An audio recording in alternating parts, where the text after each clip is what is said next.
আমি কিরকম ভাবে বেঁচে আছি তুই এসে দেখে যা নিখিলেশ। এই কি মানুষ জন্ম, নাকি শেষ পুরোহিত কঙ্কালের পাশা খেলা? প্রতি সন্ধেবেলা আমার বুকের মধ্যে হাওয়া ঘুরে ওঠে, হৃদয়কে অবহেলা করে রক্ত। আমি মানুষের পায়ের কাছে কুকুর হয়ে বসে থাকি, তার ভিতরের কুকুরটাকে দেখব বলে।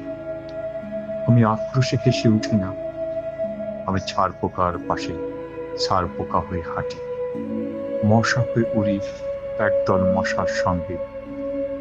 খাঁটি অন্ধকারে স্ত্রীলোকের ঘুপ মধ্যে ডুব দিয়ে দেখেছি দেশলাই জেলে। পোকায় আমার কোনো ঘর বাড়ি নেই।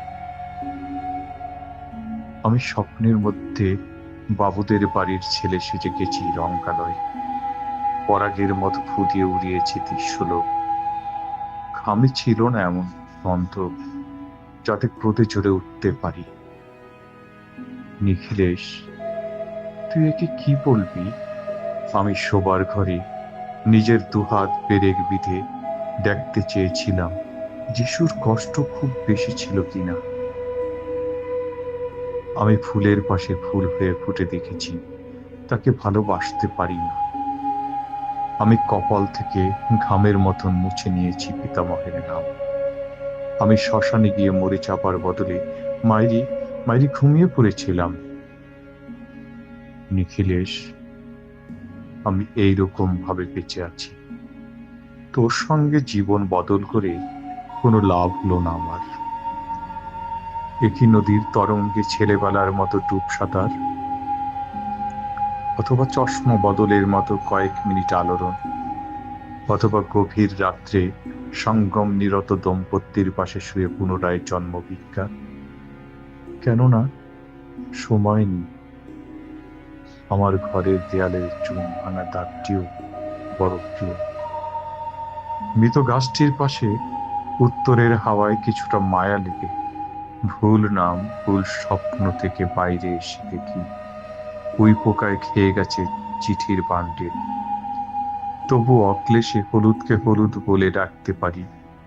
আমি সর্বস্ব বন্ধক দিয়ে একবার একটি মুহূর্ত চেয়েছিলাম, একটি ব্যক্তিগত ছিল আমার। ইচ্ছে ছিল না জানাবার এই বিশেষ কথাটা তোকে, তবু ক্রমশই বেশি করে আসে সে। রাত্রে এরকম জলতেষ্টা আর কখনো পেত না। রোজ অন্ধকার হাতড়ে টের পাই তিনটে ইঁদুর, না মুশি। তাহলে কি প্রতীক্ষায় আছে অদূরে সংস্কৃত শ্লোক? পাপ ও দুঃখের কথা ছাড়া এই অবেলায় কিছুই মনে পড়ে না। আমার পূজা ও নারী হত্যার ভিতরে বেজে ওঠে সাইরেন। নিজের দুহাত যখন নিজেদের ইচ্ছে মতো কাজ করে, তখন মনে হয় ওরা সত্যিকারের। আজকাল আমার নিজের চোখ দুটো মনে হয় এক পলক সত্যি চোখ। এরকম সত্য পৃথিবীতে খুব বেশি নেই আর।